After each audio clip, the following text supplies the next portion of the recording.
भिखारी बना बिजनेसमैन। एक दिन एक ट्रेन में एक व्यापारी यात्रा कर रहा था। उसी ट्रेन में वहां पर एक भिखारी आया। वो भिखारी उस व्यापारी से भीख मांगने लगा। उस व्यापारी ने भिखारी से कहा कि मैं एक व्यापारी हूँ और मैं लेन देन में विश्वास रखता हूँ। तुम्हारे पास कुछ है मुझे देने के लिए? तभी तो मैं तुझे कुछ दूंगा। उस व्यापारी की बात ने इस भिखारी के दिल को छू लिया। अब भिखारी ने मन में यह निश्चय कर लिया कि जब भी कोई व्यक्ति मुझे कुछ भी भीख देगा तो बदले में मैं भी उसे कुछ न कुछ जरूर दूंगा। वो भिखारी बहुत सोचने लगा कि मैं लोगों को क्या दूं। तभी उसकी नज़र बगीचे में लगे फूलों पर गई। वो वहां से कुछ फूल तोड़कर लाया और जो भी इंसान उसे भीख देता बदले में भिखारी उसे फूल देने लगा। कुछ दिन बाद इस भिखारी को फिर से वही व्यापारी ट्रेन में मिला। भिखारी ने उस व्यापारी से कहा कि आपने मुझे पिछली बार कहा था कि अगर तुम मुझे कुछ दोगे तभी मैं बदले में तुम्हें कुछ दूंगा। तो आज मैं आपको देने के लिए मेरे पास एक सुंदर फूल है। उस व्यापारी ने इस भिखारी से फूल लेकर उसके बदले में बहुत अच्छी भीख दी और कहा कि आज तो तुम मेरी ही तरह एक व्यापारी बन गए हो। उस व्यापारी की बात सुनकर वो भिखारी मन ही मन बहुत खुश हो गया और वो सोचने लगा कि अब तो मैं भी एक व्यापारी ही हुई हूँ, क्योंकि व्यापार में तो यही होता है कि हम किसी को कुछ देते हैं और बदले में हमें कोई कुछ देता है। कुछ दिनों बाद ये भिखारी और वो व्यापारी एक ही ट्रेन से जा रहे थे, लेकिन अब ये भिखारी पहले जैसा नहीं था।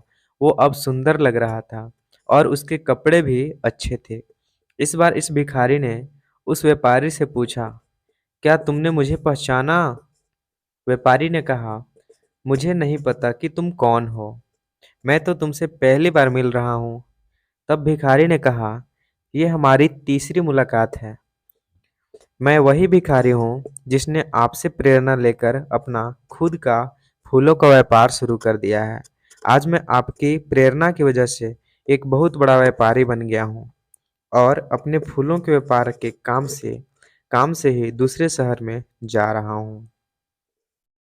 तो दोस्तों, इस कहानी से हमें ये शिक्षा मिलती है कि जो हम अपने आप को मानते हैं वही बन जाते हैं। अगर हम अपनी सारी जिंदगी अपने आप को दुखी मानते हैं तो दुख कभी भी हमारा पीछा नहीं छोड़ता है। अगर हम अपने आप को भिखारी मानेंगे तो हमारा स्वभाव भी वैसा ही हो जाएगा।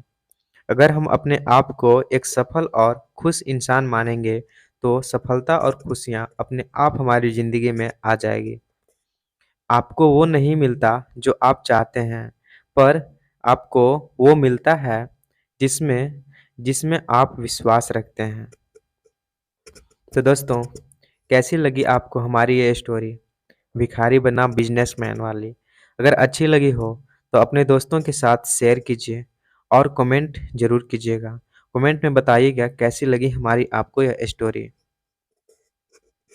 दोस्त, अगर चैनल पर नए हैं तो प्लीज़ वीडियो को लाइक कीजिए, शेयर कीजिए और ज़्यादा से ज़्यादा ग्रुप में शेयर कीजिए, सब्सक्राइब कीजिए हमारे इस चैनल को। वीडियो देखने के लिए आपको दिल से धन्यवाद दोस्त। फिर मिलूँगा अगले वीडियो में।